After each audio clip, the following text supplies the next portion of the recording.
Welcome to an episode of One Question with Uptop Health, where our experts dig deeper on the topic at hand.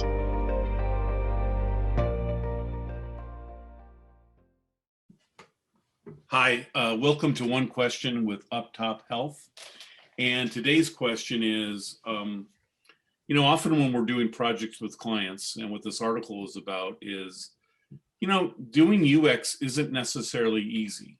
And a lot of clients, I think, in my opinion, they're resistant to doing the right things when it comes to proper user experience design, is that it requires a lot of effort on the client's part and a lot of effort on the agency's part. So it's money and time.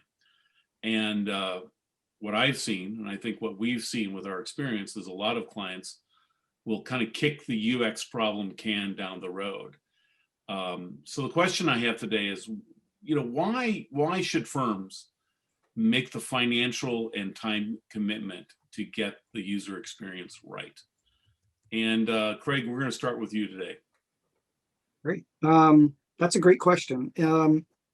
I think if you think of it from a business perspective, I think there's a misconception about what UX is. A lot of times they're looking at the visual presentation on a digital device, or the UI, if you will.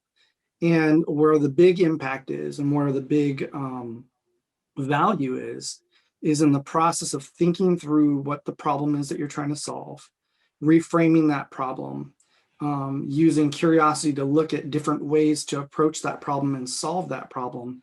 That's really at the heart of the UX process, to then create that effortless experience, or that digital experience that then converts into some sort of ROI, however you're measuring it. And what we've seen is a lot of times clients have delayed making decisions, and so the deadline is still looming, but the time to actually plan, discover, plan, document the requirements, talk to end users, gather all that information, the research and insights part gets really compressed, and they want to move straight to the actual pen to paper, if you will, the actual design, or the wireframing. And they're missing the whole value of the UX design process, which is the problem solving, the thinking up front, and the planning. The other side of it is moving full steam ahead with just design and business, and not looping in the technology side of the company, because then you end up designing things and gathering requirements without a sense of the technical constraints that you're going to work within. So if you think about it like a Venn diagram, you have technology, business, and design as the three circles. That intersection, the closer you could pull those three circles together, the bigger the impact would be with UX. And so that's how I look at it from a business perspective. Mike, what are your thoughts? Yeah, those are all great points, Greg. I think,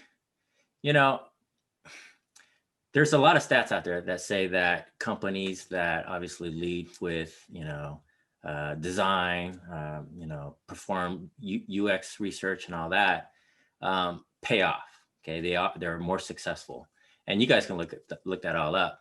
But I'm honing in on a part of what you were asking, John, which was doing the hard work. I don't necessarily think it's hard work per se, just to do UX research, or do what I would say is just doing your due diligence, getting to know your customers, getting to know what their needs are, and making sure that your business is meeting those needs, and that those gaps are closed as much as possible. Really, that's what you really need to do. And it's not necessarily hard work per se.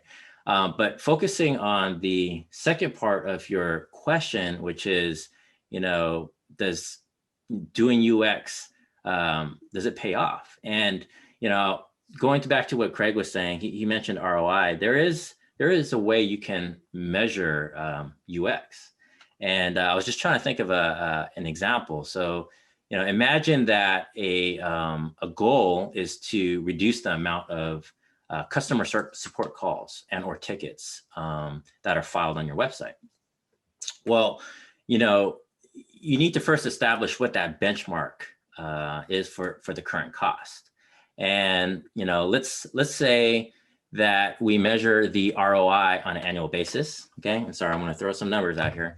But in this example, let's just say that the company fields about 50,000 support calls or tickets logged in that year.